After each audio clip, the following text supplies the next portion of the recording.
दोस्तों नमस्कार। स्वागत है आपका हमारे YouTube चैनल उद्देश्य क्लासेस 91 में। दोस्तों हम लोग यूपी पीसीएस प्रारंभिक परीक्षा पूर्व वर्षों की प्रश्नों की जो श्रृंखला देख रहे थे, उसके तहत आज दोस्तों हम लोग देखेंगे यूपी पीसीएस प्रारंभिक परीक्षा हल प्रश्न पत्र 2015 अंक।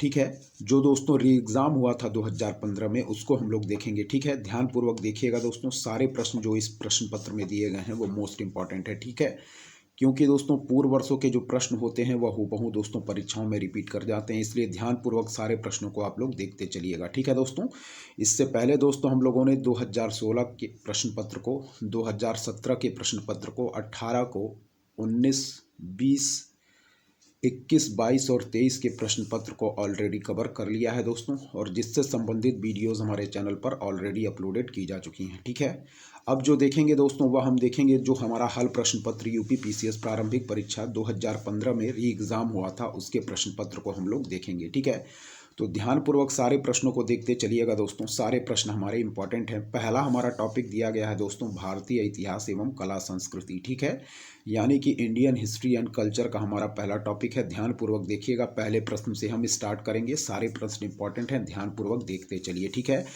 पहला प्रश्न देखेंगे दोस्तों, सूची 1 और सूची 2 को सुमेलित करना है। ठीक है, ध्यानपूर्वक यहाँ देखें, सम्राट और फिर है दोस्तों विरुद्ध। ठीक है, चलिए देखेंगे दोस्तों क्या है पहला प्रश्न हमारा। ध्यानपूर्वक देखें, चलिए सुमेल करेंगे। कह रहा है दोस्तों अशोक। ठीक है, तो अशोक को दोस्तों हम लोग सुमेल करेंगे किससे? ठीक है, आप सभी लोग जानते होंगे, काफ़ी लोकप्रिय है। अशोक को हम लोग सुमेल करेंगे दोस्तों प्रियदर्शनी से। ठीक है, किससे? अशोक को हम लोग सुमेल करेंगे दोस्तों प्रियदर्शनी से। ठीक है, फिर है दोस्तों कह रहा है समुद्रगुप्त, तो समुद्रगुप्त को किससे सुमेल करेंगे? समुद्रगुप्त को हम सुमेल करेंगे दोस्तों परक्रमांक से। ठीक है, समुद्रगुप्त को सुमेल करेंगे दोस्तों परक्रमांक से। ठीक है, फिर है दोस्तों हमारा चंद्रगुप्त द्वितीय, तो चंद्रगुप्त द्वितीय की जो फेमस उपाधि थी दोस्तों वह थी हमारी विक्रमादित्य की। ठीक है, फिर कह रहा है दोस्तों स्कंदगुप्त, तो स्कंदगुप्त को हम सुमेल करेंगे दोस्तों किससे? तो वह है हमारा क्रमादित्य से। ठीक है, फिर से देखिए ध्यानपूर्वक, सबसे पहले अशोक को दोस्तों हम लोग सुमेल करेंगे किससे? तो प्रियदर्शनी से। ठीक है, समुद्रगुप्त को दोस्तों हम लोग सुमेल करेंगे किससे? परक्रमांक से। ठीक है, चंद्रगुप्त द्वितीय को सुमेल करेंगे दोस्तों विक्रमादित्य से, और स्कंदगुप्त को हम सुमेल करेंगे दोस्तों क्रमादित्य से। ठीक है, और सही आंसर क्या हम मार्क करेंगे? यहाँ ध्यानपूर्वक देखते चलें। सही आंसर इसका हम मार्क करेंगे दोस्तों, वह है हमारा ऑप्शन सी। ठीक है, ध्यानपूर्वक देखें, फिर से देखें, कह रहा है हमारा अशोक। ठीक है, तो अशोक को हम लोग सुमेल करेंगे दोस्तों किससे? वह है हमारा प्रियदर्शनी से। ठीक है, अशोक को हम लोग सुमेल करेंगे दोस्तों प्रियदर्शनी से। ठीक है, समुद्रगुप्त को हम सुमेल करेंगे किससे? तो समुद्रगुप्त को सुमेल करेंगे दोस्तों परक्रमांक से। क्या है? समुद्रगुप्त को सुमेल करेंगे दोस्तों परक्रमांक से। ठीक है, चंद्रगुप्त द्वितीय को सुमेल करेंगे दोस्तों विक्रमादित्य से। ठीक है, और स्कंदगुप्त को हम सुमेल करेंगे दोस्तों क्रमादित्य से। ठीक है, फिर से देखें, अशोक को सुमेल करेंगे प्रियदर्शनी से, समुद्रगुप्त को सुमेल करेंगे परक्रमांक से, चंद्रगुप्त द्वितीय को विक्रमादित्य से, और स्कंदगुप्त को हम सुमेल करेंगे दोस्तों क्रमादित्य से। ठीक है, तो यह सीरीज आप जो हम लोगों ने सुमेल किया है इसको आप लोग ध्यानपूर्वक याद रखिएगा। एक बार और देख लेते हैं। अशोक को हम सुमेल करेंगे दोस्तों प्रियदर्शनी से। ठीक है, समुद्रगुप्त को सुमेल करेंगे दोस्तों परक्रमांक से, चंद्रगुप्त द्वितीय को सुमेल करेंगे हम विक्रमादित्य से, और स्कंदगुप्त को सुमेल करेंगे दोस्तों क्रमादित्य से। ठीक है, और सही आंसर किसको मार्क करेंगे? Option C. ठीक है, तो ध्यानपूर्वक याद रखें। चलिए दोस्तों, अब हम बढ़ेंगे दूसरे नंबर प्रश्न की तरफ। देखेंगे क्या है हमारा टॉपिक चल रहा है दोस्तों भारतीय इतिहास एवं कला संस्कृति। ठीक है, सारे प्रश्न इंपॉर्टेंट हैं, ध्यानपूर्वक देखते चलें। चलिए दूसरे नंबर प्रश्न की तरफ देखें ध्यानपूर्वक, क्या कह रहा है दोस्तों। ठीक है, चलिए देखेंगे। कह रहा है निम्नलिखित में से कौन सिकंदर के साथ भारत में नहीं आया था? क्या है? कह रहा है दोस्तों निम्नलिखित में से कौन सिकंदर के साथ भारत में नहीं आया था? तो कह रहा है दोस्तों याद रखिए, पहला कह रहा है नियार्कस, फिर कह रहा है दोस्तों आनेसिक्रेटस, फिर कह रहा है दोस्तों डायमिकस, फिर कह रहा है अरिस्टोबुलस। ठीक है, तो इसका सही आंसर हो जाएगा दोस्तों ऑप्शन सी हम मार्क करेंगे, वह है हमारा डायमिकस। ठीक है, इस पॉइंट को याद रखिएगा। ठीक है, निम्नलिखित में से कौन सिकंदर के साथ भारत में नहीं आया था? तो दोस्तों डायमिकस हमारा सिकंदर के साथ भारत नहीं आया था, इस पॉइंट को याद रखिएगा। जबकि दोस्तों नियार्कस, आनोसिक्रेटस और अरिस्टोबुलस ये तीनों दोस्तों सिकंदर के साथ भारत आए थे। ठीक है, तो इस पॉइंट को याद रखिएगा कि निम्नलिखित में से कौन सिकंदर के साथ भारत में नहीं आया था, तो याद रखिएगा डायमिकस। ठीक है, इस पॉइंट को याद रखिएगा दोस्तों। ठीक है, स्ट्रैबो के अनुसार दोस्तों सीरिया के राजा एंटियोकस ने डायमिकस नामक राजदूत को मौर्य वंश के शासक बिंदुसार के दरबार में भेजा था। ठीक है, इस पॉइंट को याद रखिएगा। क्या है? स्ट्रैबो के अनुसार सीरिया के राजा एंटियोकस ने डायमिकस नामक राजदूत को मौर्य वंश के शासक बिंदुसार के दरबार में भेजा था। ठीक है, इस पॉइंट को याद रखिएगा, इंपॉर्टेंट है। चलिए आगे देखें दोस्तों, तीसरे नंबर प्रश्न की तरफ ध्यानपूर्वक देखेंगे क्या कह रहा है। कह रहा है निम्नलिखित में से कौन सा जोड़ा सुमेलित नहीं है। कह रहा है निम्नलिखित में से कौन सा जोड़ा सुमेलित नहीं है। ठीक है, यहाँ कुछ पुस्तकें दी गई हैं, ध्यानपूर्वक देखिए।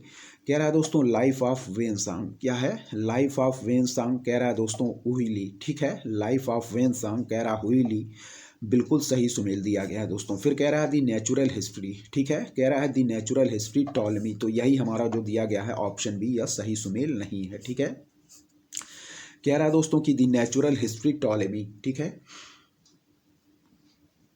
तो दी नेचुरल हिस्ट्री दोस्तों टॉलेमी से ना सुमेल होके या हो जाएगा दोस्तों हमारा प्लीनी से। ठीक है, दी नेचुरल हिस्ट्री को टॉलेमी ने ना लिखकर दोस्तों प्लीनी ने लिखा है, इस पॉइंट को याद रखिएगा। आगे कह रहा है दोस्तों हिस्टोरियल। ठीक है, कह रहा है हिस्टोरियल, तो इसके लेखक हैं दोस्तों कौन, वह है दोस्तों पाम्पेइस टोग्रस फिलिपिकल। ठीक है, कौन है, पाम्पेइस टोग्रस फिलिपिकल, तो यह भी हमारा सही है, हिस्टोरियल पुस्तक के लेखक भी। ठीक है, फिर कह रहा है दोस्तों द हिस्ट्रीज, इसको कह रहा है दोस्तों हेरोडोटस। ठीक है, द हिस्ट्रीज, तो इसके लेखक हैं हेरोडोटस, यह भी हमारा सही सुमेल है। जो सही सुमेल नहीं है दोस्तों वह है द नेचुरल हिस्ट्री, जिसको कह रहा है दोस्तों टॉलेमी, तो यह टॉलेमी से ना होकर दोस्तों द नेचुरल हिस्ट्री पुस्तक को लिखा है दोस्तों प्लीनी ने। ठीक है, इस पॉइंट को याद रखिएगा, दी नेचुरल हिस्ट्री को लिखा है दोस्तों किसने, प्लीनी ने लिखा है, ना कि दोस्तों टॉलेमी ने। ठीक है, फिर देखिए लाइफ ऑफ वेनसांग को लिखा है दोस्तों हुईली ने। कौन, लाइफ ऑफ वेनसांग को लिखा है दोस्तों हुईली ने। फिर दोस्तों हिस्टोरियल को लिखा है पाम्पेइस टोग्रस फिलिपिकल ने। ठीक है, कौन, हिस्टोरियल को लिखा है पाम्पेइस टोग्रस फिलिपिकल ने, और द हिस्ट्रीज को लिखा है दोस्तों हेरोडोटस ने। ठीक है, इस पॉइंट को याद रखिएगा। लाइफ ऑफ वेनसांग लिखा है दोस्तों हुईली ने। ठीक है, हिस्टोरियल को लिखा है पाम्पेइस टोग्रस फिलिपिकल ने, और द हिस्ट्रीज को लिखा है दोस्तों हेरोडोटस ने। इस पॉइंट को याद रखिएगा, जो सही सुमेल नहीं है वह है हमारा द नेचुरल हिस्ट्री टॉलेमी। ठीक है, द नेचुरल हिस्ट्री टॉलेमी के द्वारा ना लिख के दोस्तों प्लीनी के द्वारा लिखी गई है, इस पॉइंट को याद रखिएगा, ऑप्शन बी हमारा सही सुमेल नहीं है। ठीक है, चलिए चौथे नंबर प्रश्न की तरफ बढ़ेंगे दोस्तों, ध्यानपूर्वक देखेंगे क्या दिया गया है। ठीक है, सारे प्रश्न इंपॉर्टेंट है हमारे, ध्यानपूर्वक आप लोग देखते चलिए चौथे नंबर प्रश्न को देखते हैं। कह रहा है दोस्तों निम्नलिखित में से किसने हिरण्यगर्भ धार्मिक कार्य कराया था। क्या है, कह रहा है दोस्तों निम्नलिखित में से किसने हिरण्यगर्भ धार्मिक कार्य कराया था, तो याद रखें दोस्तों दंती दुर्ग। ठीक है, दंती दुर्ग दोस्तों स्वतंत्र राष्ट्रकूट वंश का संस्थापक था। ठीक है, याद रखिएगा दंती दुर्ग स्वतंत्र राष्ट्रकूट वंश का संस्थापक था दोस्तों हमारा दंती दुर्ग, और इसी ने ही दोस्तों हिरण्यगर्भ धार्मिक कार्य कराया था। ठीक है, ऑप्शन सी हमारा बिल्कुल राइट आंसर होगा। ठीक है, कह रहा है निम्नलिखित में से किसने हिरण्यगर्भ धार्मिक कार्य कराया था, तो याद रखें दोस्तों हमारा दंती दुर्ग। ठीक है, कह रहा है कि दंती दुर्ग स्वतंत्र राष्ट्रकूट वंश का संस्थापक था और उसकी राजधानी वर्तमान कर्नाटक के गुलबर्ग क्षेत्र में थी। ठीक है, क्या है, दंती दुर्ग स्वतंत्र राष्ट्रकूट वंश का संस्थापक था, उसकी राजधानी वर्तमान कर्नाटक के गुलबर्ग क्षेत्र में थी। उसने मालवा के प्रतिहार राज्य पर आक्रमण किया। ठीक है, उज्जैन के ऊपर उसका अधिकार हो गया। यहाँ उसने हिरण्यगर्भधान नामक यज्ञ किया जिसमें प्रतिहार राजा ने द्वारपाल का काम किया था। ठीक है, क्या है, यहाँ उसने हिरण्यगर्भधान नामक यज्ञ किया जिसमें प्रतिहार राजा ने द्वारपाल का काम किया था, तो इस पॉइंट को याद रखिएगा। कह रहा है कि निम्नलिखित में से किसने हिरण्यगर्भ धार्मिक कार्य कराया था, तो याद रखें दोस्तों दंती दुर्ग ने। ठीक है, और दंती दुर्ग दोस्तों हमारा राष्ट्रकूट वंश का संस्थापक भी था, इस पॉइंट को याद रखिएगा, जिसकी राजधानी वर्तमान कर्नाटक के गुलबर्ग क्षेत्र में थी, इस पॉइंट को याद रखिएगा। चलिए आगे देखें, पांचवा है दोस्तों, यहाँ युद्ध दिए गए हैं और उनको सुमेल करना है। ठीक है, वह किस किस वर्ष में लड़े गए थे, चलिए ध्यानपूर्वक देखते हैं। कह रहा है दोस्तों पहला कि पानीपत का प्रथम युद्ध 1526, बिल्कुल सही दिया गया है दोस्तों। फिर कह रहा है दोस्तों हमारा खानवा का युद्ध 1527, यह भी दोस्तों हमारा बिल्कुल सही दिया गया है, खानवा का युद्ध 1527। फिर कह रहा है दोस्तों हमारा घाघरा का युद्ध 1529। ठीक है, कह रहा है दोस्तों हमारा घाघरा का युद्ध 1529, तो यह भी बिल्कुल सही दिया गया है दोस्तों।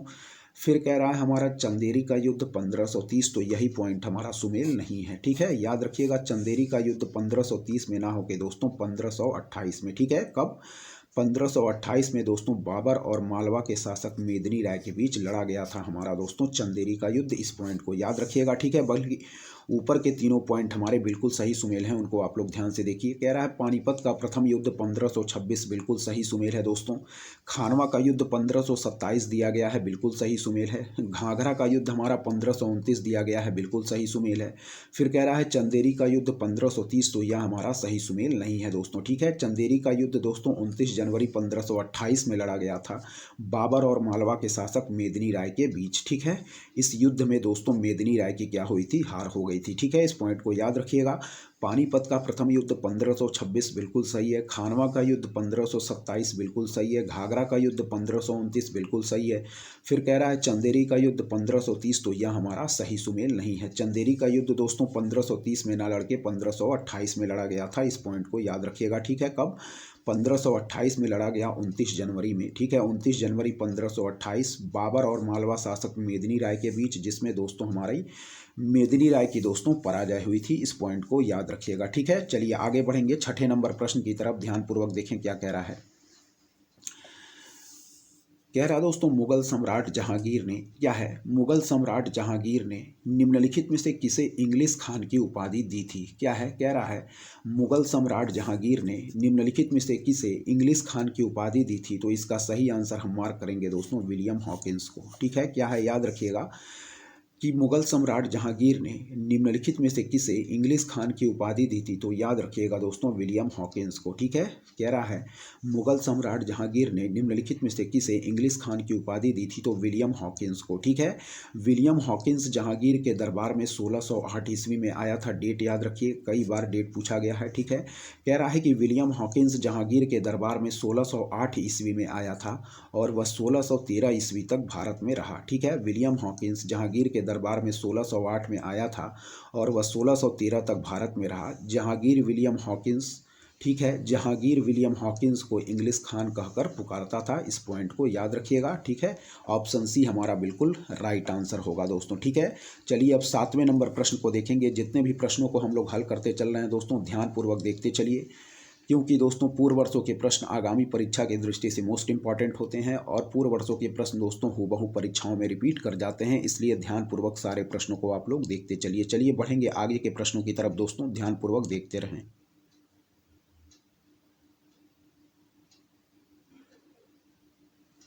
चलिए 7वें नंबर प्रश्न की तरफ बढ़ेंगे, ध्यानपूर्वक देखते रहिए, सारे प्रश्न इंपॉर्टेंट है। 7वां प्रश्न देखिए यहाँ क्या कह रहा है, ठीक है। कह रहा है निम्नलिखित में से राज्य के सप्तांग सिद्धांत के अनुसार राज्य का 7वां अंग कौन सा था, क्या है दोस्तों। कह रहा है निम्नलिखित में से राज्य के सप्तांग सिद्धांत के अनुसार राज्य का 7वां अंग कौन सा था, तो याद रखिएगा दोस्तों हमारा मित्र, ठीक है। क्या है, ऑप्शन सी हमारा बिल्कुल सही आंसर होगा दोस्तों, ठीक है। कह रहा है निम्नलिखित में से राज्य के सप्तांग सिद्धांत के अनुसार राज्य का 7वां अंग कौन सा था, तो याद रखिएगा मित्र। चलिए यहाँ देखिए क्या कह रहा है। कह रहा है कि कौटिल्य द्वारा रचित अर्थशास्त्र में 15 अधिकरण तथा 180 प्रकरण है, क्या है। कौटिल्य द्वारा रचित अर्थशास्त्र में 15 अधिकरण तथा 180 प्रकरण हैं। छठे अधिकरण में राज्य के सप्तांगों में क्रमशः, याद रखिए यहाँ ध्यानपूर्वक देखिए, जो हमारे सप्तांग दिए गए हैं इनको यहाँ देखिएगा। स्वामी है सबसे पहले दोस्तों, फिर है दोस्तों हमारा अमात्य, क्या है, सबसे पहले है स्वामी, फिर है दोस्तों अमात्य, फिर है दोस्तों हमारा राष्ट्र, फिर है दोस्तों दुर्ग, फिर है बल, फिर है कोष तथा है मित्र के, ठीक है। 7वां हमारा क्या है दोस्तों, वह है हमारा मित्र, ठीक है।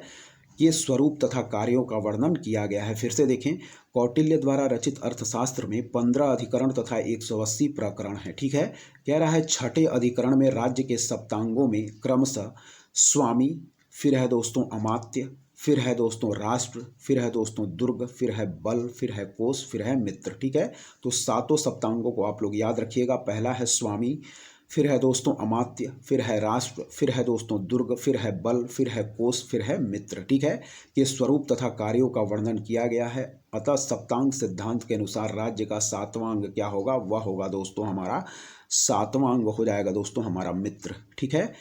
कह रहा है मित्र राजा को शांति एवं युद्ध काल दोनों ही स्थिति में क्या करता था, सहायता करता था, इस पॉइंट को याद रखिएगा। सप्तांग सिद्धांतों को एक बार और देख लेंगे। पहले दोस्तों था स्वामी, फिर है दोस्तों अमात्य, फिर है दोस्तों राष्ट्र, फिर है दोस्तों दुर्ग, फिर है बल, फिर है कोष तथा लास्ट है हमारा सातवां मित्र। ठीक है, तो इस पॉइंट को याद रखिएगा। ठीक है दोस्तों, स्वामी, अमात्य, राष्ट्र, दुर्ग, बल, कोष तथा मित्र। ठीक है, निम्नलिखित में से राज्य के सप्तांग सिद्धांत के अनुसार राज्य का सातवां अंग कौन सा था? तो याद रखिए ऑप्शन सी मित्र हमारा बिल्कुल राइट आंसर हो जाएगा। ठीक है, 8वें नंबर प्रश्न को देखेंगे क्या कह रहा है। कह रहा है दोस्तों, ऋग्वैदिक काल के प्रारंभ में निम्नलिखित में से किसे महत्वपूर्ण मूल्यवान संपत्ति समझा जाता था? ठीक है, क्या है, कह रहा है ऋग्वैदिक काल के प्रारंभ में निम्नलिखित में से किसे महत्वपूर्ण मूल्यवान संपत्ति समझा जाता था? ठीक है, तो सही आंसर क्या हम मार्क करेंगे? सही आंसर मार्क करेंगे दोस्तों ऑप्शन बी यानी कि गाय को। ठीक है, इस पॉइंट को याद रखिएगा। कह रहा है ऋग्वैदिक काल के प्रारंभ में निम्नलिखित में से किसे महत्वपूर्ण मूल्यवान संपत्ति समझा जाता था? तो याद रखिए ऑप्शन बी गाय को। ठीक है, इस पॉइंट को दोस्तों याद रखिएगा। और ऋग्वेद में गो शब्द का प्रयोग 174 बार हुआ है। ठीक है, गाय को हम मूल्यवान संपत्ति माना जाता था और यह विनिमय का माध्यम भी होती थी। ठीक है, इस पॉइंट को याद रखिएगा। गायों के लिए ऋग्वेद में दोस्तों गविष्टि, गवेषण, गोप, गव्य, गभ्य आदि शब्द प्रयुक्त होते हैं जिनका संबंध युद्ध से था। इस पॉइंट को याद रखिएगा। तो ऋग्वैदिक काल के प्रारंभ में निम्नलिखित में से किसे महत्वपूर्ण मूल्यवान संपत्ति समझा जाता था? तो वह था दोस्तों गाय को। ठीक है, ऑप्शन बी इस पॉइंट को आप लोग याद रखिएगा, बिल्कुल सही आंसर होगा। ठीक है, 9वें नंबर प्रश्न की तरफ बढ़ेंगे। क्या रहा दोस्तों, निम्नलिखित में से किस किले का निर्माण अकबर के राज्यकाल में नहीं कराया गया था? क्या है दोस्तों, कह रहा है निम्नलिखित में से किस किले का निर्माण अकबर के राज्यकाल में नहीं कराया गया था? तो याद रखिएगा दोस्तों दिल्ली का लाल किला। ठीक है, याद रखें। कह रहा है निम्नलिखित में से किस किले का निर्माण अकबर के राज्यकाल में नहीं कराया गया था? तो याद रखिएगा दिल्ली का लाल किला दोस्तों। ठीक है, कह रहा है कि दिल्ली स्थित लाल किले का निर्माण दोस्तों शाहजहां ने अपनी राजधानी शाहजहांबाद वर्तमान पुरानी दिल्ली में यमुना नदी के तट पर करवाया था और यह 1648 ईस्वी में बनकर तैयार हुआ था। इस पॉइंट को याद रखिएगा। ठीक है, कह रहा है दिल्ली स्थित लाल किले का निर्माण शाहजहां ने अपनी राजधानी शाहजहानाबाद में वर्तमान पुरानी दिल्ली में यमुना नदी के तट पर करवाया और यह 1648 ईस्वी में बनकर तैयार हुआ था। ठीक है, इस पॉइंट को याद रखिएगा। जबकि दोस्तों आगरा का किला, इलाहाबाद का किला और लाहौर का किला दोस्तों इसका निर्माण अकबर ने करवाया था। ठीक है, इस पॉइंट को याद रखिएगा। जबकि दिल्ली का लाल किला का निर्माण दोस्तों शाहजहां ने करवाया था। ठीक है, जबकि आगरा का किला, इलाहाबाद का किला और लाहौर का किला इसका निर्माण दोस्तों, ठीक है, कब इसका निर्माण दोस्तों अकबर ने करवाया था। ठीक है, यहाँ देखें क्या कह रहा है, आगरा के किले का निर्माण अकबर ने मुख्य वास्तुकार कासिम खां के नेतृत्व में करवाया था। क्या है, आगरा के किले का निर्माण अकबर ने मुख्य वास्तुकार कासिम खां के नेतृत्व में करवाया था। ठीक है, यह किला भी यूनेस्को के विश्व विरासत स्थल में शामिल है, हमारा आगरा का किला भी। फिर कह रहा है दोस्तों इलाहाबाद का किला अकबर ने 1583 में बनवाया था। क्या है, इलाहाबाद का किला अकबर ने, डेट याद रखिए, 1583 ईस्वी में बनवाया था। ठीक है, फिर कह रहा है लाहौर के किले का निर्माण अकबर ने 1575 में करवाया था। क्या है, लाहौर के किले का निर्माण अकबर ने 1575 में करवाया था और यह किला आगरा में निर्मित जहांगीरी महल से प्रेरित प्रतीत होता है। ठीक है, तो इस पॉइंट को याद रखिएगा। चलिए आगे बढ़ेंगे दोस्तों। 10वां नंबर प्रश्न हमारा क्या कह रहा है, ध्यानपूर्वक देखें। कह रहा है दोस्तों कि दक्षिण भारत के पोलीगार कौन थे? क्या है, दक्षिण भारत के पोलीगार कौन थे? तो याद रखिएगा दोस्तों दक्षिण भारत के पोलीगार हमारे क्षेत्रीय प्रशासकीय और सैन्य नियंत्रक थे। ऑप्शन सी बिल्कुल सही आंसर हो जाएगा। ठीक है, कह रहा है दोस्तों कि दक्षिण भारत के पोलीगार कौन थे? तो याद रखें दोस्तों क्षेत्रीय प्रशासकीय और सैन्य नियंत्रक थे हमारे दक्षिण भारत के पोलीगार। ठीक है, कौन थे दक्षिण भारत के पोलीगार? तो याद रखिए पोलीगार 16वीं से 18वीं शताब्दी के दौरान दक्षिण भारत के शासकों द्वारा नियुक्त क्षेत्रीय प्रशासनिक और सैन्य नियंत्रक अधिकारी थे। इस पॉइंट को याद रखिएगा। 1801 में तमिलनाडु के पोलीगारों ने ब्रिटिश भूमिकर व्यवस्था का विरोध वीरप्पा कट्टाबोमन के नेतृत्व में किया था। क्या है, कह रहा है 1801 ईस्वी में तमिलनाडु के पोलीगारों ने ब्रिटिश भूमिकर व्यवस्था का विरोध वीरप्पा कट्टाबोमन के नेतृत्व में किया था। इस पॉइंट को याद रखिएगा। और यह भी याद रखिए कि दक्षिण भारत के पोलीगार कौन थे? तो याद रखिए क्षेत्रीय प्रशासकीय और सैन्य नियंत्रक अधिकारी थे। इस पॉइंट को याद रखिएगा। ऑप्शन सी हमारा बिल्कुल सही आंसर होगा। ठीक है, चलिए 11वें नंबर प्रश्न को देखेंगे क्या कह रहा है यहाँ पे। दोस्तों जितने भी प्रश्नों को हम लोग हल करते चल रहे हैं, सारे प्रश्नों को आप लोग ध्यानपूर्वक देखते चलें, क्योंकि दोस्तों जो पूर्व वर्षों के प्रश्न होते हैं आगामी परीक्षाओं की दृष्टि से इंपॉर्टेंट होते हैं दोस्तों, हूबहू प्रश्न रिपीट कर जाते हैं। ठीक है, चलिए कह रहा है दोस्तों सर्ग, प्रतिसर्ग, वंश और मनवंतर और वंशानुचरित संकेतक हैं। तो याद रखें दोस्तों इसका सही आंसर हो जाएगा दोस्तों पुराणों के। क्या है दोस्तों, फिर से देखें। कह रहा दोस्तों सर्ग प्रतिसर्ग वंश मनवंतर और वंशानुचरित संकेतक हैं, तो याद रखें दोस्तों पुराणों के। ठीक है, इसका बिल्कुल सही आंसर हो जाएगा दोस्तों पुराणों के। ठीक है, ऑप्शन बी हम बिल्कुल राइट आंसर मार्क करेंगे। ठीक है, ध्यानपूर्वक फिर से देखें। कह रहा है सर्ग प्रतिसर्ग वंश मनवंतर और वंशानुचरित संकेतक हैं, तो याद रखें दोस्तों ऑप्शन बी पुराणों के। ठीक है, क्या है, सर्ग प्रतिसर्ग वंश मनवंतर और वंशानुचरित संकेतक हैं, तो याद रखें ऑप्शन बी पुराणों के। इस पॉइंट को याद रखिएगा। चलिए अब हम बढ़ेंगे दोस्तों भारतीय राष्ट्रीय आंदोलन के प्रश्नों की तरफ, जो कि मोस्ट इंपॉर्टेंट होते हैं एग्जाम की दृष्टि से। सारे प्रश्नों को ध्यानपूर्वक देखते चलें। चलिए दोस्तों 12वां नंबर प्रश्न हमारा क्या कह रहा है। ठीक है, भारतीय राष्ट्रीय आंदोलन का पहला प्रश्न होगा, ध्यानपूर्वक देखें। कह रहा है दोस्तों सोमेंद्र नाथ टैगोर द्वारा स्थापित दल का क्या नाम है। ठीक है, कह रहा है सोमेंद्र नाथ टैगोर द्वारा स्थापित दल का क्या नाम है, तो याद रखें दोस्तों क्रांतिकारी साम्यवादी दल। ठीक है, ऑप्शन बी हमारा बिल्कुल राइट आंसर हो जाएगा दोस्तों। ठीक है, क्रांतिकारी साम्यवादी दल। कह रहा है दोस्तों कि सोमेंद्र नाथ टैगोर द्वारा स्थापित दल का क्या नाम है, तो याद रखें क्रांतिकारी साम्यवादी दल। ठीक है, याद रखिएगा क्रांतिकारी साम्यवादी दल का गठन सोमेंद्र नाथ टैगोर ने दोस्तों, ठीक है, अगस्त 1934 ईस्वी को किया। ठीक है, अगस्त 1934 ईस्वी को किया। यह दल भारतीय कम्युनिस्ट पार्टी सीपीआई से अलग होकर बना। इस दल का मुख्यालय कलकत्ता बनाया गया। बीरेन डीका को महासचिव बनाया गया। ठीक है, इस पॉइंट को याद रखिएगा। तो सोमेंद्र नाथ टैगोर द्वारा स्थापित दल का क्या नाम है, क्रांतिकारी साम्यवादी दल। ठीक है, क्रांतिकारी साम्यवादी दल, जिसकी स्थापना इन्होंने दोस्तों अगस्त 1934 में की थी और जिसका मुख्यालय दोस्तों इन्होंने कलकत्ता में बनाया था। और बीरेन डेका को इसका क्या महासचिव बनाया गया था, क्रांतिकारी साम्यवादी दल का। ठीक है, जिसकी स्थापना सोमेंद्र नाथ टैगोर द्वारा की गई थी। इस पॉइंट को याद रखिए, क्रांतिकारी साम्यवादी दल।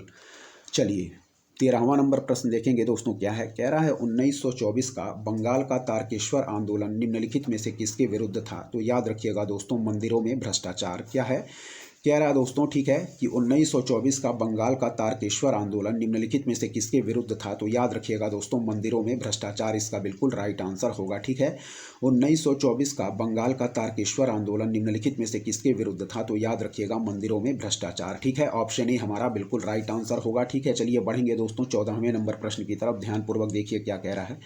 कह रहा दोस्तों वर्ष 1929 में जारी किए गए दीपावली घोषणा पत्र का संबंध था। क्या है, वर्ष 1929 में जारी किए गए दीपावली घोषणा पत्र का संबंध था, तो याद रखिए दोस्तों डोमिनियन स्टेटस से। ठीक है, याद रखिएगा। कह रहा दोस्तों कि वर्ष 1929 में जारी किए गए दीपावली घोषणा पत्र का संबंध था, तो याद रखिएगा डोमिनियन स्टेटस से। ठीक है, यहाँ डिटेल देख लेंगे।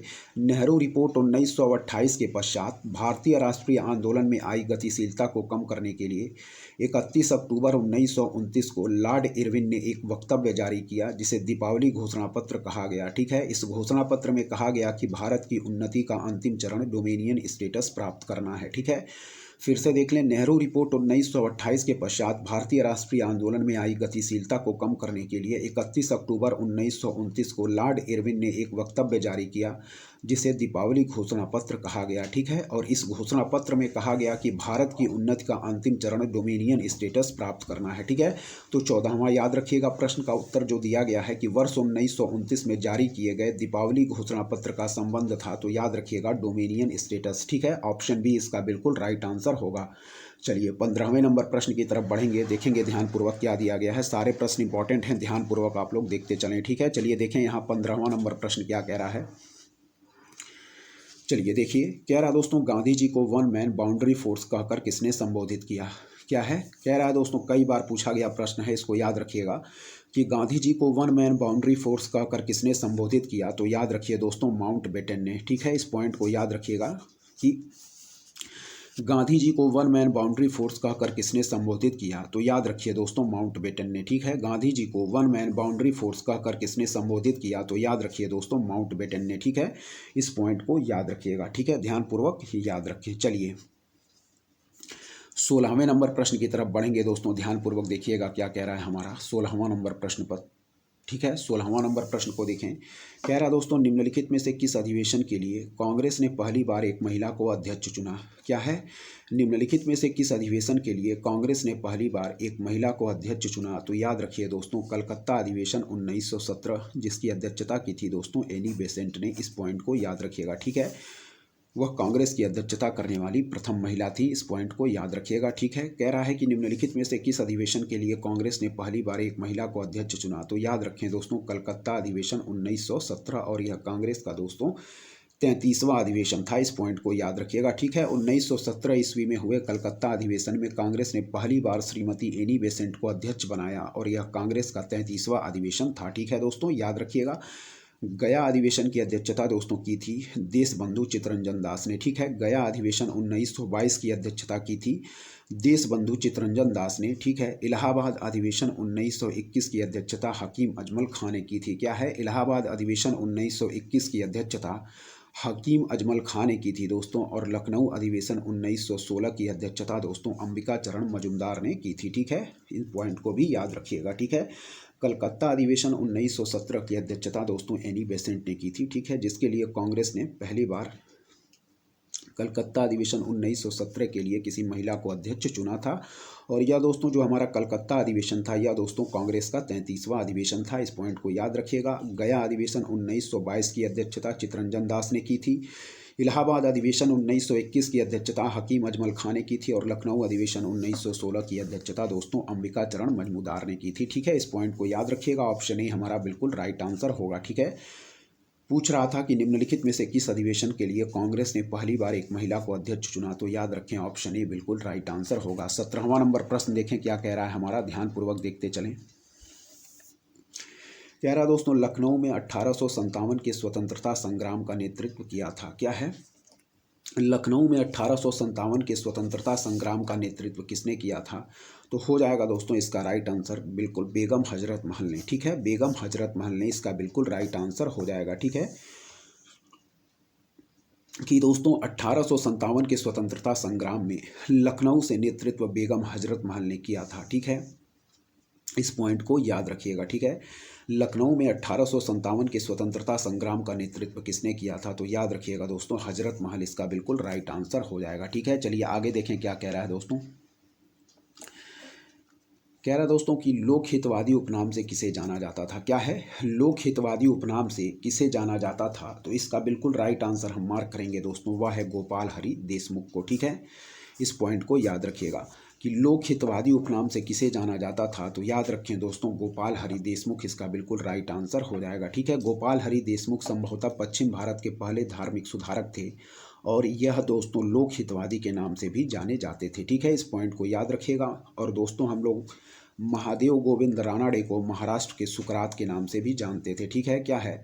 महादेव गोविंद रानाडे को दोस्तों हम लोग महाराष्ट्र के सुकरात के नाम से भी जानते थे। ठीक है, और ज्योतिबा फुले ने दोस्तों सत्यशोधक समाज की स्थापना की थी। ठीक है, इस पॉइंट को याद रखिएगा। और बाल गंगाधर तिलक को हम लोग निस्वार्थ देश सेवा भावना के कारण लोकमान्य के रूप में भी जानते हैं। ठीक है, लोकमान्य के रूप में भी जानते हैं हम लोग बीजी तिलक को। ठीक है, गोपाल हरि देशमुख को हम लोग लोक हितवादी उपनाम से जानते हैं। ठीक है, यह प्रश्न में पूछा गया है, ऑप्शन ए इसका बिल्कुल राइट आंसर होगा। इस पॉइंट को याद रखिएगा। कह रहा है दोस्तों 19वां नंबर प्रश्न कि कामागाटा मारू क्या था? ठीक है, तो कामागाटा मारू दोस्तों क्या था? याद रखिएगा, कई बार पूछा गया प्रश्न है दोस्तों, यह एक जहाज था। ठीक है, कामागाटा मारू क्या था दोस्तों? याद रखिएगा, कामागाटा मारू एक जहाज था। ठीक है, और कामागाटा मारू प्रकरण कब हुआ था दोस्तों? तो ये इसकी डेट भी याद रखिएगा। जो हमारा कामागाटा मारू प्रकरण हुआ था दोस्तों, यह हुआ था वर्ष 1914 में। ठीक है, कामागाटा मारू पूछ रहा है क्या है, तो याद रखिएगा एक जहाज था दोस्तों, और यह प्रकरण हुआ था दोस्तों हमारा कामागाटा मारू प्रकरण 1914 में, डेट याद रखिएगा। ठीक है, चलिए आगे बढ़ेंगे दोस्तों, देखेंगे क्या कह रहा है यहाँ पे।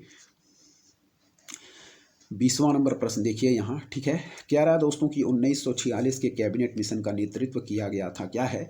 1946 के कैबिनेट मिशन का नेतृत्व किया गया था, तो याद रखिएगा दोस्तों सर पैथिक लॉरेंस के द्वारा। ठीक है, कह रहा है 1946 के कैबिनेट मिशन का नेतृत्व किया गया था, तो याद रखिएगा दोस्तों सर पैथिक लॉरेंस के द्वारा। ठीक है, यहाँ देखें कैबिनेट मिशन 24 मार्च 1946 को भारत दिल्ली आया। क्या है? कैबिनेट मिशन 24 मार्च 1946 को भारत दिल्ली आया। इस मिशन के सदस्य के नाम याद रखिए, कई बार पेपर में पूछा गया है। तो इस मिशन के सदस्य स्टेफोर्ड क्रिप्स अध्यक्ष थे बोर्ड ऑफ ट्रेड के। ठीक है, इस मिशन के सदस्य स्टेफोर्ड क्रिप्स अध्यक्ष थे बोर्ड ऑफ ट्रेड के। ठीक है, पैथिक लॉरेंस थे दोस्तों हमारे भारत सचिव। ठीक है, पैथिक लॉरेंस थे दोस्तों भारत सचिव, एवं AB अलेक्जेंडर नौसेना मंत्री थे। ठीक है, सर पैथिक लॉरेंस ने दोस्तों कैबिनेट मिशन योजना का नेतृत्व किया था। कौन? सर पैथिक लॉरेंस ने। इस पॉइंट को याद रखिएगा, कैबिनेट मिशन का नेतृत्व किया था दोस्तों सर पैथिक लॉरेंस ने। ठीक है, सर पैथिक लॉरेंस ने दोस्तों कैबिनेट मिशन योजना का नेतृत्व किया था। इस पॉइंट को ध्यानपूर्वक याद रखिए। चलिए, हिस्ट्री के प्रश्न हमारे समाप्त होते हैं दोस्तों। अब हम बढ़ेंगे भारत एवं विश्व के भूगोल के प्रश्नों की तरफ। ठीक है, तो ध्यानपूर्वक देखते चलें। ज्योग्राफी के भी प्रश्न दोस्तों मोस्ट इंपॉर्टेंट होते हैं, इसलिए चलिए देखेंगे। कह रहा है दोस्तों ज्योग्राफी का पहला प्रश्न जो है 21वां नंबर, कह रहा है कि निम्नलिखित झीलों में से कौन विश्व की प्राचीनतम तथा सबसे गहरी झील है। क्या है? निम्नलिखित झीलों में से कौन विश्व की प्राचीनतम तथा सबसे गहरी झील है? तो याद रखिएगा दोस्तों, इसका राइट आंसर हम मार्क करेंगे ऑप्शन ए, यानी कि बैकाल झील। ठीक है, कह रहा दोस्तों कि बैकाल झील रूस के दक्षिणी साइबेरिया क्षेत्र में स्थित है। क्या है? बैकाल झील रूस के दक्षिणी साइबेरिया क्षेत्र में स्थित है। यह विश्व की प्राचीनतम तथा सबसे गहरी झील है। इसकी अधिकतम गहराई लगभग 1642 मीटर है, यानी कि 5387 फीट। ठीक है, याद रखिएगा, बैकाल झील रूस के दक्षिणी साइबेरिया क्षेत्र में स्थित है और यह विश्व की प्राचीनतम तथा सबसे गहरी झील है। इसकी अधिकतम गहराई है दोस्तों लगभग 1642 मीटर, यानी कि 5387 फीट। इस पॉइंट को दोस्तों याद रखिएगा। ठीक है, चलिए 22वें नंबर प्रश्न की तरफ बढ़ेंगे दोस्तों, देखेंगे क्या कह रहा है यहाँ। ठीक है, ध्यानपूर्वक देखते चलें। कह रहा है दोस्तों विश्व का सबसे ऊंचा जलप्रपात। ठीक है, कह रहा है विश्व का सबसे ऊंचा जलप्रपात टुगेला प्रपात कह रहा है दोस्तों। तो यह हमारा पहला ही जो दिया गया है वह सुमेल नहीं है। ठीक है, फिर आगे देखेंगे। कह रहा है विश्व की सबसे बड़ी ताजे जल की झील। क्या है? विश्व की सबसे बड़ी ताजे जल की झील सुपीरियर झील। ठीक है, बिल्कुल सही सुमेल है दोस्तों। फिर कह रहा है हमारा विश्व की सबसे ऊंची नावगम्य झील। कह रहा है टीटीकाका झील। ठीक है, विश्व की सबसे ऊंची नावगम्य झील टीटीकाका झील, बिल्कुल सही सुमेल है। कह रहा है दोस्तों विश्व की दूसरी सबसे गहरी झील टांगानिका झील। कह रहा है विश्व की दूसरी सबसे गहरी झील, तो याद रखिए टांगानिका झील, यह भी हमारा बिल्कुल सही सुमेल है। ठीक है, जबकि कह रहा है कि विश्व का सबसे ऊंचा जलप्रपात टुगेला प्रपात, यह दोस्तों गलत दिया गया है। ठीक है, विश्व का सबसे ऊंचा जलप्रपात कौन है? तो वह है दोस्तों विश्व का सबसे ऊंचा जलप्रपात एंजिल जलप्रपात। ठीक है, जो कि कहाँ? हमारे दक्षिण अमेरिका के वेनेजुएला देश में स्थित है। इस पॉइंट को याद रखिएगा। ठीक है, विश्व का सबसे ऊंचा जलप्रपात दोस्तों एंजिल वेनेजुएला के दोस्तों दक्षिण पूर्वी भाग में स्थित है। ठीक है, और यह कैरानी नदी की सहायक नदी चुरून पर अवस्थित है। क्या है? यह कैरानी नदी की सहायक नदी चुरून पर अवस्थित है दोस्तों। और कह रहा है कि टुगेला प्रपात दक्षिण अफ्रीका में स्थित दूसरा सबसे ऊंचा जलप्रपात है। ठीक है, इस पॉइंट को भी याद रखिएगा। चलिए फिर से देखेंगे। कह रहा है दोस्तों विश्व का सबसे ऊंचा जलप्रपात टुगेला, तो यही हमारा सुमेल नहीं है। फिर कह रहा है कि विश्व की सबसे बड़ी ताजे जल की झील, तो याद रखिए सुपीरियर झील, बिल्कुल सही सुमेल है। फिर कह रहा है विश्व की सबसे ऊंची नावगम्य झील टीटीकाका झील, यह भी हमारा सही सुमेल है। कह रहा है विश्व की दूसरी सबसे गहरी झील टांगानिका झील, यह भी हमारा सही सुमेल है। ठीक है, विश्व की दूसरी सबसे गहरी झील टांगानिका झील, यह भी हमारा बिल्कुल सही सुमेल है। ठीक है, फिर कह रहा है दोस्तों यहाँ जो डिटेल दिया गया है देखें। कह रहा है विश्व का सबसे ऊंचा जलप्रपात एंजिल वेनेजुएला के दक्षिण पूर्वी भाग में स्थित है। क्या है? विश्व का सबसे ऊंचा जलप्रपात एंजिल वेनेजुएला के दक्षिण पूर्वी भाग में स्थित है। कह रहा है कि यह कैरानी नदी की सहायक नदी चुरून पर अवस्थित है। क्या है? यह कैरानी नदी की सहायक नदी चुरून पर अवस्थित है। कह रहा है कि टुगेला प्रपात दक्षिण अफ्रीका में स्थित दूसरा सबसे ऊंचा जलप्रपात है। इस पॉइंट को याद रखिएगा। जो सही सुमेल नहीं है वह है विश्व का सबसे ऊंचा जलप्रपात, यानी कि टुगेला प्रपात गलत दिया गया है। याद रखें दोस्तों कि विश्व का सबसे ऊंचा जलप्रपात हमारा टुगेला ना होकर दोस्तों एंजिल जलप्रपात है, जो कि वेनेजुएला के दक्षिण पूर्वी भाग में स्थित है। और यह भी याद रखिएगा कि यह कैरानी नदी की सहायक नदी चुरून पर अवस्थित है। क्या है?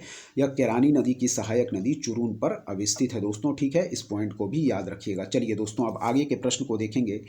कह रहा है निम्नलिखित में से कौन सा मरुस्थल दक्षिणी गोलार्ध में स्थित है। ठीक है, कह रहा है निम्नलिखित में से कौन सा मरुस्थल दक्षिणी गोलार्ध में स्थित है। ध्यानपूर्वक देखते चलिए। सारे प्रश्न हमारी दोस्तों परीक्षा की दृष्टि से मोस्ट इंपॉर्टेंट हैं। ठीक है, चलिए देखें।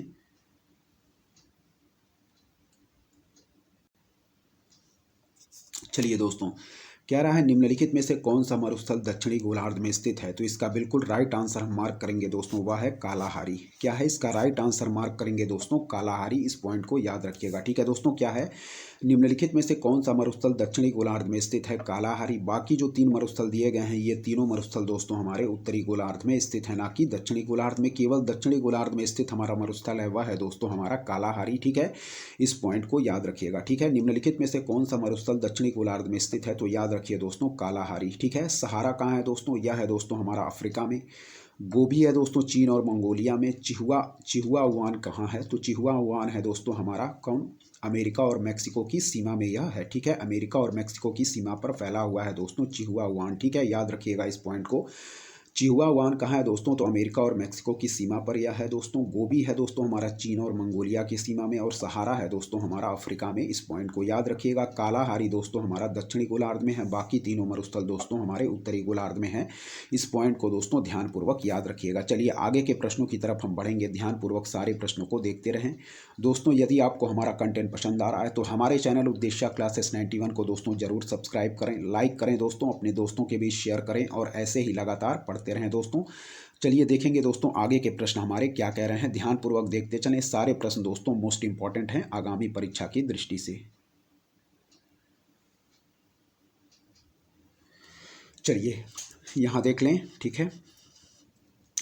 जो हमारा कालाहारी मरुस्थल है दोस्तों, ठीक है, कालाहारी मरुस्थल है, यह है दोस्तों दक्षिणी गोलार्ध में, ठीक है। इसका विस्तार कहाँ कहाँ है दोस्तों? तो यह हमारा दोस्तों बोत्सवाना में फैला हुआ है, नामीबिया में फैला है, फिर है दोस्तों दक्षिणी अफ्रीका में, ठीक है।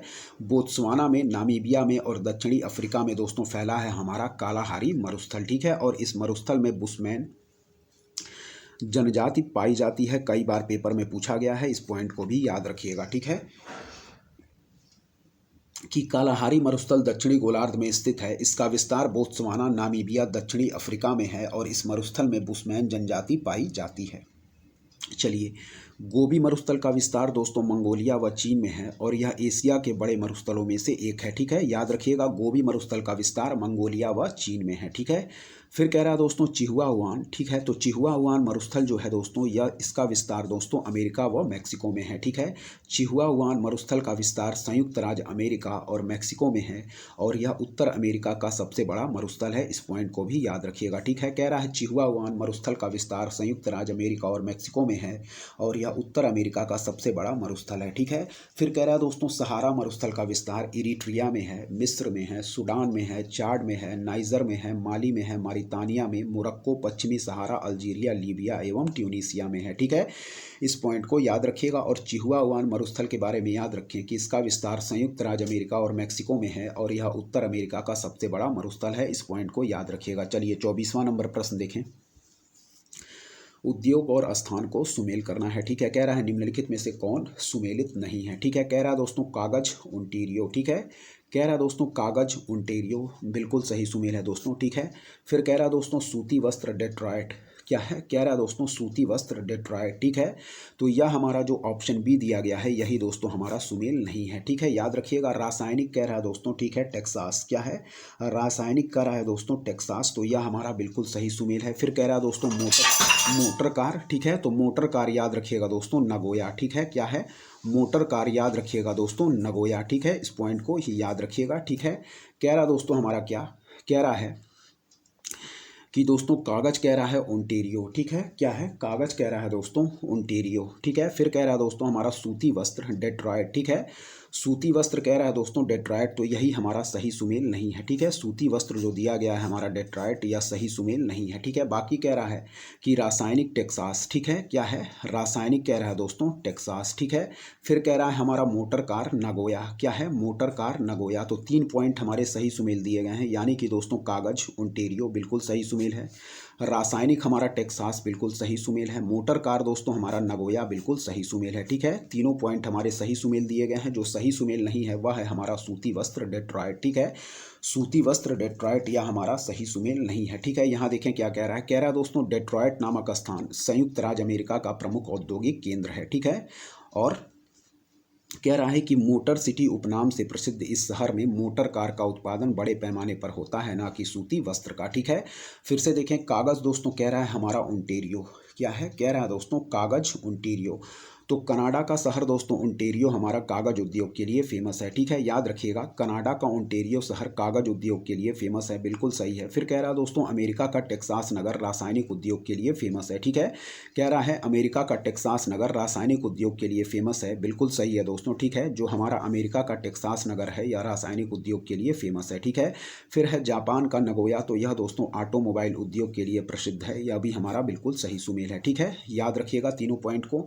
जो कह रहा है दोस्तों हमारा कागज ओंटारियो, तो याद रखें दोस्तों कनाडा का ओंटारियो शहर कागज उद्योग के लिए फेमस है, बिल्कुल सही दिया गया है। ठीक है, क्या है जो हमारा कनाडा का ओंटारियो शहर है या कागज उद्योग के लिए फेमस है, यह पॉइंट बिल्कुल सही दिया गया है। ठीक है, फिर कह रहा है दोस्तों हमारा अमेरिका का टेक्सास नगर, तो याद रखें अमेरिका का टेक्सास नगर दोस्तों रासायनिक उद्योग के लिए फेमस है, यह बिल्कुल सही दिया गया है। ठीक है, फिर कह रहा है दोस्तों हमारा जापान का नगोया, तो जापान का नगोया दोस्तों ऑटोमोबाइल उद्योग के लिए प्रसिद्ध है, यह बिल्कुल दोस्तों हमारा सही दिया गया है। ठीक है, जबकि कह रहा है सूती वस्त्र डेट्रॉयट, तो सूती वस्त्र डेट्रॉयट दोस्तों यह गलत सुमेल है। ठीक है, याद रखें जो हमारा डेट्रॉयट नामक स्थान है यह संयुक्त राज्य अमेरिका का प्रमुख औद्योगिक केंद्र है डेट्रॉयट। ठीक है, और मोटर सिटी उपनाम से प्रसिद्ध इस शहर में मोटर कार का उत्पादन बड़े पैमाने पर होता है, तो यह दोस्तों हमारा सूती वस्त्र से ना सुमेल होकर मोटर कार या मोटर कार से सुमेलित हो जाएगा। ठीक है, मोटर कार का उत्पादन हमारा डेट्रॉयट में होता है, ना कि सूती वस्त्र का। ठीक है, तीनों ऊपर के पॉइंट जो दिए गए हैं यह सही सुमेल है, इनको याद रखिए कि कनाडा का ओंटारियो शहर दोस्तों कागज उद्योग के लिए फेमस है, ऑप्शन ए बिल्कुल सही दिया गया है दोस्तों। फिर कह रहा है हमारा अमेरिका का टेक्सास नगर रासायनिक उद्योग के लिए बिल्कुल फेमस है दोस्तों, सही है। ठीक है,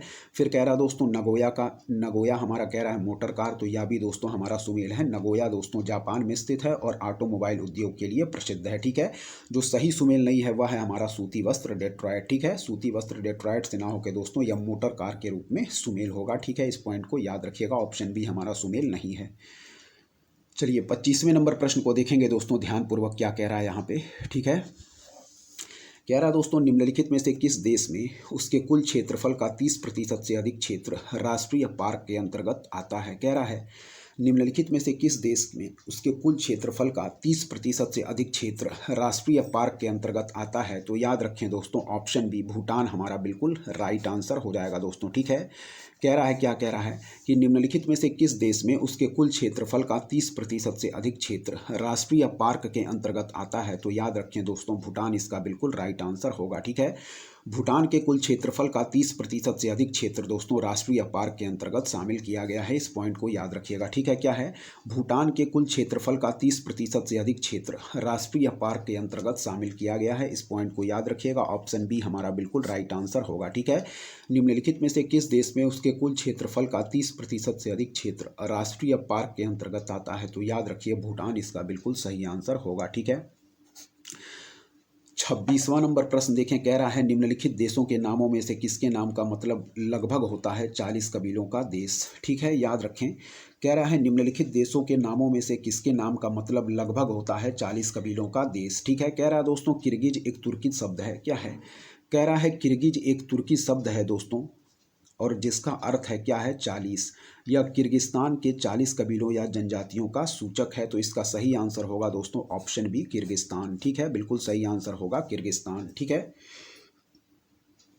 याद रखिएगा दोस्तों कह रहा है निम्नलिखित देशों के नामों में से किसके नाम का मतलब लगभग होता है 40 कबीलों का देश। ठीक है, तो सही आंसर हम मार्क करेंगे दोस्तों ऑप्शन बी किर्गिस्तान। ठीक है, निम्नलिखित देशों के नामों में से किसके नाम का मतलब लगभग होता है 40 कबीलों का देश, तो याद रखिए किर्गिस्तान। ठीक है, किर्गिज एक तुर्की शब्द है जिसका अर्थ है 40 और यह किर्गिस्तान के 40 कबीलों या जनजातियों का सूचक है, इस पॉइंट को याद रखिएगा, ऑप्शन बी हमारा बिल्कुल राइट आंसर होगा किर्गिस्तान। ठीक है, इस पॉइंट को याद रखिए। चलिए 27वें नंबर प्रश्न को देखें दोस्तों क्या कह रहा है निम्नलिखित में से कौन सा देश तांबे का बृहत्तम उत्पादक है। क्या है कह रहा है निम्नलिखित में से कौन सा देश तांबे का बृहत्तम उत्पादक 2013 रहा है। ठीक है, पुराना डाटा है लेकिन देख लें दोस्तों। ठीक है, निम्नलिखित में से कौन सा देश तांबे का बृहत्तम उत्पादक रहा है, तो इसका सही आंसर हो जाएगा दोस्तों चिली।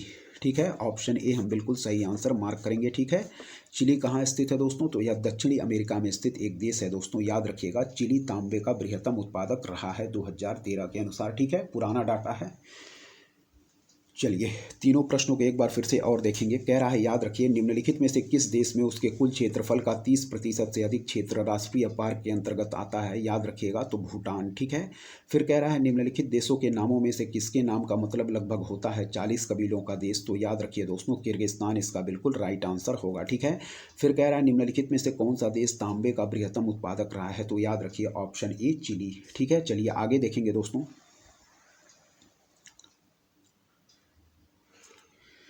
चलिए कह रहा है वायुमंडल के अधोलिखित मंडलों को उनको पृथ्वी के धरातल से बढ़ती दूरी के अनुक्रम में व्यवस्थित कीजिए और नीचे दिए गए कूट से सही उत्तर चुनिए। ठीक है, तो सबसे पहले दोस्तों हो जाएगा हमारा क्षोभ मंडल। ठीक है, सबसे पहले दोस्तों हो जाएगा हमारा क्षोभ मंडल।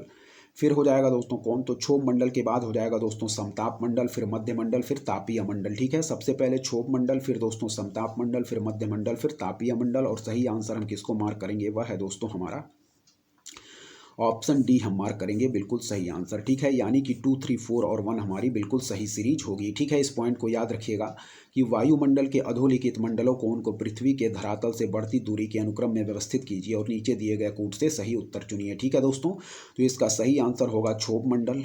ठीक है, फिर है दोस्तों समताप मंडल, फिर है मध्य मंडल, फिर है तापीय मंडल। ठीक है, क्षोभ मंडल, समताप मंडल, मध्य मंडल, तापीय मंडल, सही सीरीज आप लोग 2, 3, 4, 1 है, याद रखिएगा। ठीक है, चलिए बढ़ेंगे आगे 29 नंबर प्रश्न की तरफ।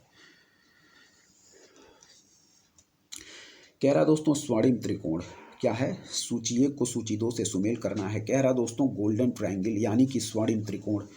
तो स्वर्णिम त्रिकोण हम सुमेल करेंगे दोस्तों, दक्षिण पूर्व एशिया का अफीम उत्पादक क्षेत्र है हमारा स्वर्णिम त्रिकोण। क्या है, दक्षिण पूर्व एशिया का अफीम उत्पादक क्षेत्र है दोस्तों हमारा, याद रखिएगा यह है स्वर्णिम त्रिकोण। ठीक है, फिर कह रहा दोस्तों बरमूडा त्रिकोण, तो इसको हम लोग सुमेल करेंगे दोस्तों बरमूडा त्रिकोण को किससे, तो उत्तरी अटलांटिक महासागर से सुमेल करेंगे दोस्तों बरमूडा त्रिकोण को। ठीक है, फिर कह रहा दोस्तों सुदूर पूर्व का चावल का कटोरा, तो सुदूर पूर्व का चावल का कटोरा इसको हम लोग सुमेल करेंगे दोस्तों म्यांमार से। ठीक है, सुदूर पूर्व का चावल का कटोरा, तो इसको सुमेल करेंगे दोस्तों म्यांमार से। और रेड बेसिन को हम सुमेल करेंगे दोस्तों चीन से। ठीक है, सही आंसर क्या हो जाएगा, सही आंसर होगा दोस्तों हमारा ऑप्शन बी। ठीक है, फिर से देखेंगे, कह रहा दोस्तों स्वर्णिम त्रिकोण, तो स्वर्णिम त्रिकोण दोस्तों दक्षिण पूर्व एशिया का अफीम उत्पादक क्षेत्र है हमारा स्वर्णिम त्रिकोण। ठीक है, बरमूडा त्रिकोण हो जाएगा दोस्तों हमारा उत्तरी अटलांटिक महासागर। ठीक है, सुदूर पूर्व का चावल का कटोरा हो जाएगा म्यांमार और रेड बेसिन हो जाएगा दोस्तों हमारा चीन। ठीक है, फिर देखिए स्वर्णिम त्रिकोण हो जाएगा दोस्तों दक्षिण पूर्व एशिया का अफीम उत्पादक क्षेत्र।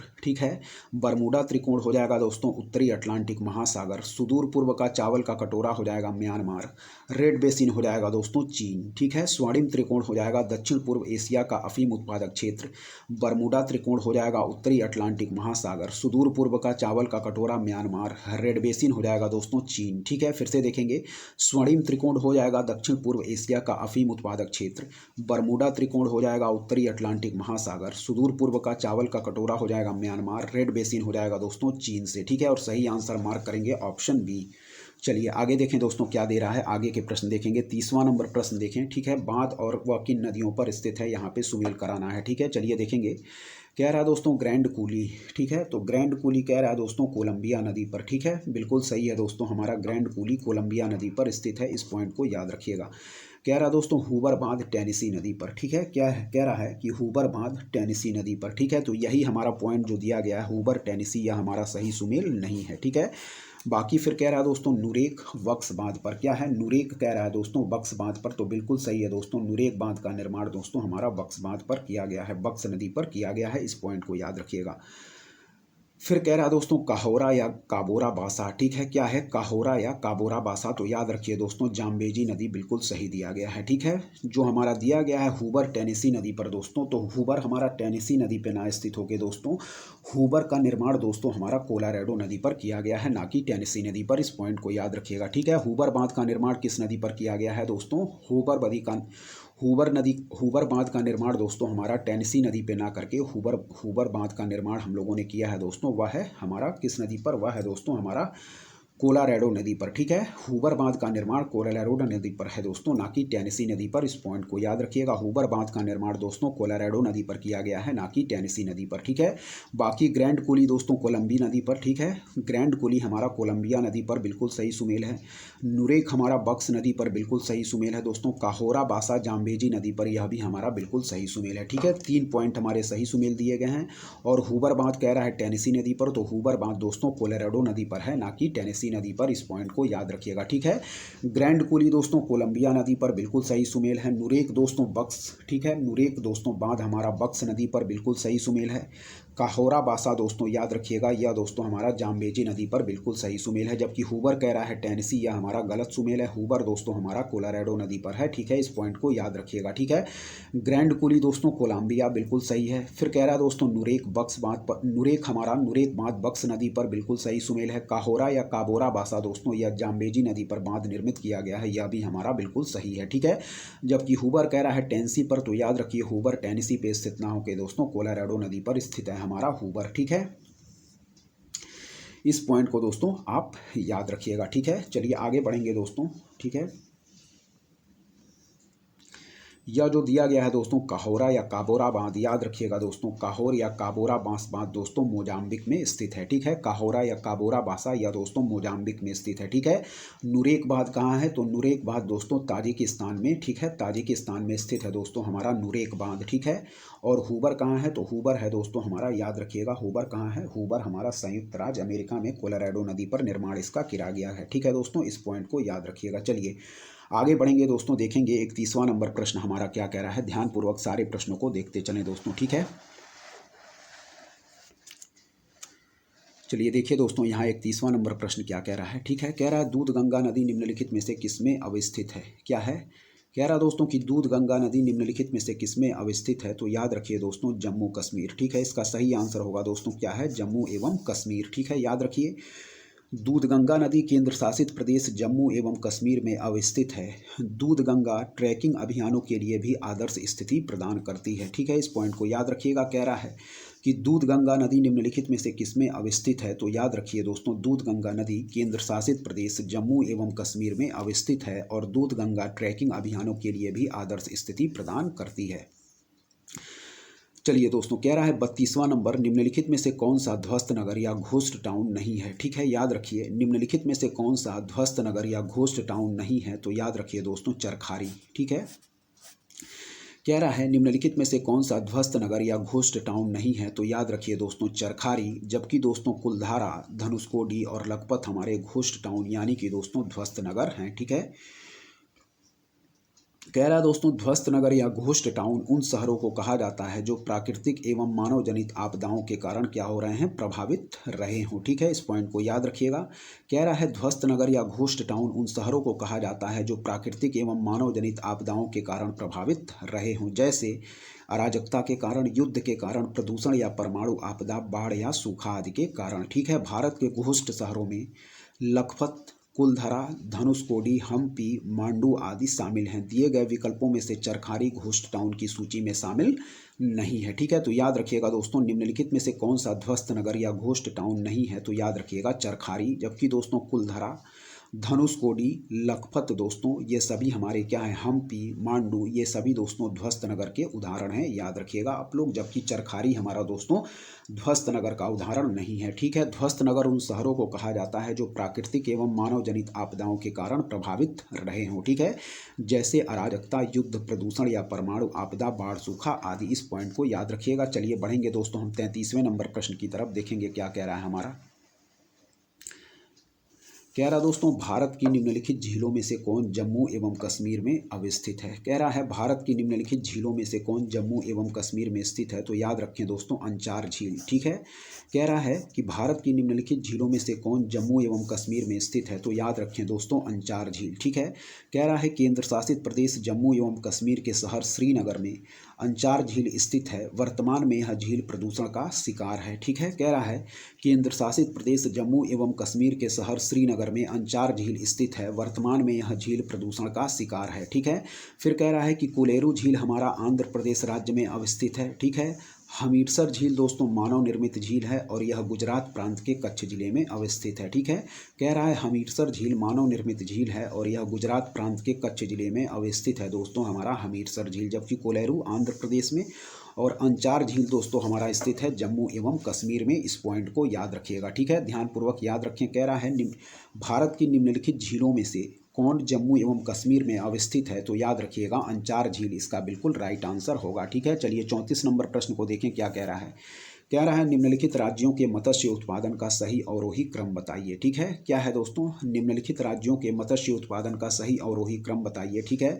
यहाँ दोस्तों 2014-15 का डाटा दिया गया है, ठीक है। आप लोग परीक्षा में दोस्तों अपडेटेड डाटा देख के जाएंगे, ठीक है। हम लोग एक बार देख लेते हैं, यह डाटा पुराना हो चुका है, ठीक है।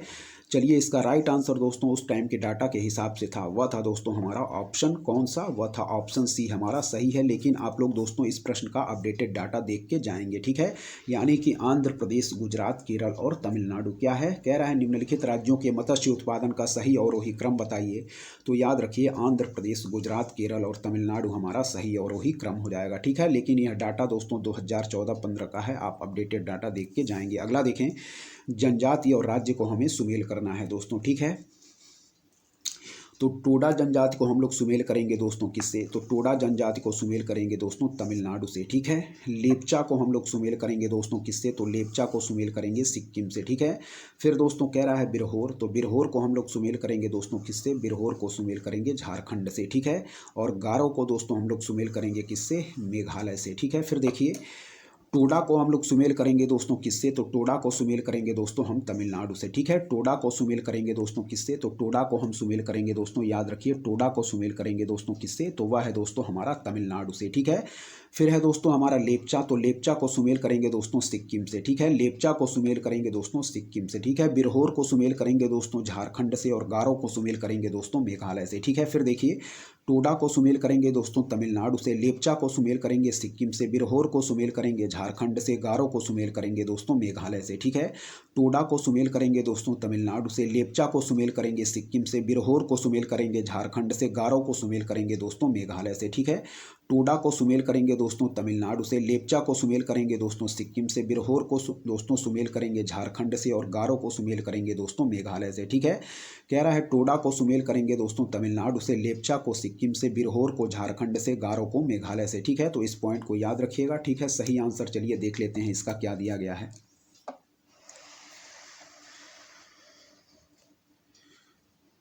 चलिए दोस्तों इसका सही आंसर हम मार्क करेंगे दोस्तों ऑप्शन बी, ठीक है। सही आंसर मार्क करेंगे ऑप्शन बी, टोडा तमिलनाडु, लेपचा सिक्किम, बिरहोर झारखंड, गारो मेघालय। इस पॉइंट को याद रखिएगा। चलिए आगे देखेंगे दोस्तों, ठीक है। गर्म जल स्रोत और उनकी अवस्थिति यहाँ पे पूछ रहा है, ठीक है। कह रहा है निम्नलिखित में से कौन सा सुमेलित नहीं है। कह रहा है दोस्तों मणिकरण, तो मणिकरण दोस्तों कह रहा है हिमाचल प्रदेश, बिल्कुल सही सुमेल है दोस्तों हमारा मणिकरण हिमाचल प्रदेश, ठीक है।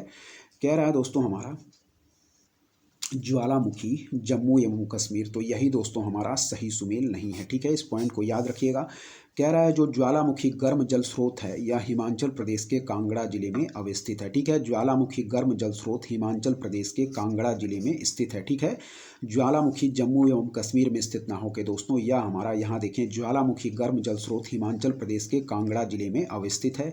जबकि कह रहा है दोस्तों अनहोनी, तो यह दोस्तों हमारा मध्य प्रदेश, बिल्कुल सही सुमेल है। कह रहा है दोस्तों तप्त पानी, तो तप्त पानी उड़ीसा हमारा बिल्कुल सही सुमेल है दोस्तों, ठीक है। जो 3 सुमेल दिए गए हैं उनको याद रखिएगा। मणिकरण दोस्तों हमारा हिमाचल प्रदेश में है, बिल्कुल सही सुमेल है, ठीक है। फिर कह रहा है दोस्तों अनहोनी, तो याद रखिए अनहोनी हमारा मध्य प्रदेश, बिल्कुल सही सुमेल है। और तप्त पानी कह रहा है दोस्तों उड़ीसा, तो यह भी हमारा बिल्कुल सही सुमेल है, ठीक है। क्या है मणिकरण दोस्तों कह रहा है हिमाचल प्रदेश, बिल्कुल सही सुमेल है। अनहोनी हमारा मध्य प्रदेश, यह भी बिल्कुल सही सुमेल है। तप्त पानी दोस्तों कह रहा है उड़ीसा, तो यह भी हमारा बिल्कुल सही सुमेल है, ठीक है। जबकि कह रहा है दोस्तों ज्वालामुखी जम्मू एवं कश्मीर, तो ज्वालामुखी दोस्तों जम्मू कश्मीर में ना स्थित होकर जो ज्वालामुखी गर्म जल स्रोत है यह हिमाचल प्रदेश के कांगड़ा जिले में अवस्थित है, ठीक है। जबकि दोस्तों मणिकरण हिमाचल प्रदेश, अनहोनी दोस्तों मध्य प्रदेश, तप्त पानी हमारा उड़ीसा, यह बिल्कुल सही सुमेल है दोस्तों, ठीक है। क्या है मणिकरण हिमाचल प्रदेश, अनहोनी हमारा मध्य प्रदेश, तप्त पानी दोस्तों उड़ीसा, यह हमारा दोस्तों बिल्कुल सही सुमेल है। जबकि ज्वालामुखी जम्मू एवं कश्मीर कह रहा है, तो दोस्तों यह ज्वालामुखी जम्मू एवं कश्मीर में स्थित ना होके यह स्थित है दोस्तों हमारा जल स्रोत हिमाचल प्रदेश के कांगड़ा जिले में। इस पॉइंट को याद रखिएगा, ठीक है। क्या है मणिकरण हिमाचल प्रदेश, अनहोनी दोस्तों मध्य प्रदेश, तप्त पानी दोस्तों उड़ीसा। जबकि ज्वालामुखी कह रहा है जम्मू एवं कश्मीर, तो ज्वालामुखी हमारा जम्मू एवं कश्मीर में स्थित ना होकर हिमाचल प्रदेश के कांगड़ा जिले में अवस्थित है, ठीक है। चलिए 37वें नंबर प्रश्न की तरफ बढ़ेंगे दोस्तों, ठीक है। अनहोनी कहाँ है, मध्य प्रदेश, और तप्त पानी याद रखिए उड़ीसा में, ठीक है। और मणिकरण कहाँ है, हिमाचल प्रदेश में। ज्वालामुखी जम्मू कश्मीर में स्थित ना होकर हमारा हिमाचल प्रदेश के कांगड़ा जिले में अवस्थित है। चलिए झीलें और उनकी अवस्थिति दोस्तों सुमेल करना है, यहाँ पे देखेंगे, ठीक है। अष्टामुडी की बात कर रहा है, तो अष्टामुडी है दोस्तों हमारा कहाँ, अष्टामुडी है दोस्तों हमारा केरल में, ठीक है। अष्टामुडी कहाँ है दोस्तों, केरल में, ठीक है। पुल्लीकट की बात कर रहा है तो याद रखिए दोस्तों, पुल्लीकट कहाँ है दोस्तों, यह है हमारा तमिलनाडु में। ठीक है, पुल्लीकट कहाँ है दोस्तों, तमिलनाडु में। ठीक है, रूपकुंड की बात कर रहा है तो याद रखिए दोस्तों, रूपकुंड है हमारा दोस्तों उत्तराखंड में, और सूरजकुंड है दोस्तों हमारा हरियाणा में। ठीक है, सही आंसर क्या हम मार्क करेंगे, वह है दोस्तों हमारा ऑप्शन बी। ठीक है, चलिए फिर से देखेंगे। अष्टामुडी है दोस्तों हमारा केरल में। ठीक है, याद रखिए अष्टामुडी कहाँ है दोस्तों, केरल में। ठीक है, फिर कह रहा है दोस्तों पुल्लीकट है हमारा तमिलनाडु में, रूपकुंड है उत्तराखंड में, सूरजकुंड है हरियाणा में। ठीक है, क्या है दोस्तों, याद रखिएगा सही आंसर जो इसका होगा वह है दोस्तों हमारा, कह रहा है कि अष्टामुडी हो जाएगा दोस्तों केरल में। ठीक है, पुल्लीकट हो जाएगा दोस्तों हमारा तमिलनाडु में, रूपकुंड हो जाएगा दोस्तों उत्तराखंड में, सूरजकुंड हरियाणा में। अष्टामुडी केरल में, पुल्लीकट तमिलनाडु में, रूपकुंड उत्तराखंड में, सूरजकुंड हरियाणा में। ठीक है, अष्टामुडी हो जाएगा दोस्तों हमारा केरल में, पुल्लीकट हो जाएगा तमिलनाडु में, रूपकुंड हो जाएगा उत्तराखंड में, सूरजकुंड हो जाएगा दोस्तों हरियाणा में। इस पॉइंट को याद रखिएगा, सही आंसर हम मार्क करेंगे ऑप्शन बी। ठीक है, चलिए ध्यानपूर्वक सारे प्रश्नों को देखते रहिए। और दोस्तों यदि आपको कंटेंट हमारा पसंद आ रहा है तो हमारे चैनल उद्देश्य क्लासेस 91 को जरूर सब्सक्राइब करें, लाइक करें, अपने दोस्तों के बीच शेयर करें और लगातार पढ़ते रहें दोस्तों। चलिए आगे के प्रश्नों को हम देखेंगे क्या दे रहे हैं। चलिए 38 नंबर प्रश्न कह रहा है, भारत की निम्नलिखित मिट्टियों में से कौन बेसाल्ट लावा के उपक्षय के कारण निर्मित हुई है। ठीक है, तो सही आंसर हम मार्क करेंगे दोस्तों रेगुर मिट्टियां, जिसको हम लोग काली मिट्टी के नाम से भी जानते हैं। ठीक है, भारत की निम्नलिखित मिट्टियों में से कौन बेसाल्ट लावा के उपक्षय के कारण निर्मित हुई है, तो याद रखिए रेगुर मिट्टियां इसका बिल्कुल सही आंसर होगा। भारत की निम्नलिखित मिट्टियों में से कौन बेसाल्ट लावा के उपक्षय के कारण निर्मित हुई है, तो याद रखिए दोस्तों रेगुर मिट्टियां। ठीक है, चलिए आगे देखें। कह रहा है दोस्तों हमारा निम्नलिखित नहरों में से किसे दामोदर नदी से निकाला गया है, तो याद रखिएगा दोस्तों एडन नहर। ठीक है, कह रहा है निम्नलिखित नदियों में से किसे दामोदर नदी से निकाला गया है, तो याद रखिए एडन नहर। और इस वीडियो में दोस्तों यहीं तक रखते हैं, बाकी जो इसका बचा हुआ पार्ट है उसको हम लोग एक और वीडियो लाके पूरी तरीके से कंप्लीट कर लेंगे। यदि आपको हमारा कंटेंट पसंद आ रहा है तो हमारे चैनल उद्देश्य क्लासेस 91 को जरूर सब्सक्राइब करें, शेयर करें, और तब तक के लिए दोस्तों धन्यवाद। जय हिंद, जय भारत दोस्तों।